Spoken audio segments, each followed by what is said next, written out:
ईद Mubarak ईद ईद Mubarak ईद ईद Mubarak ईद ईद Mubarak ईद Mubarak ईद ईद Mubarak ईद Mubarak Eid salaamullaahi calaykum waraxmatullaahi wabarakaatuh.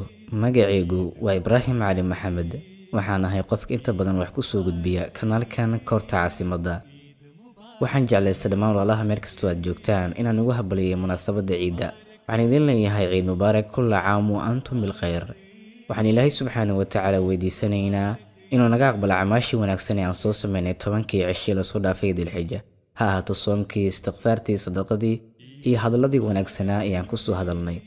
allah ayow inoo rumee riyooyinkeena haddii ay khayr inoo yihiin, haddii ay shar inoo yihiinna allah ayow naga wareeji. rabba waxaan nahay addoommada tabarta daran, aanan doorasho ku lahayn qadartii waxa ku dhacaya, waxaan awoodnana waa duco ee allah ayow nagu kaalmeey ka dhabeynta iyo rumaynta riyadeena ahaaday qalbiyadeenna.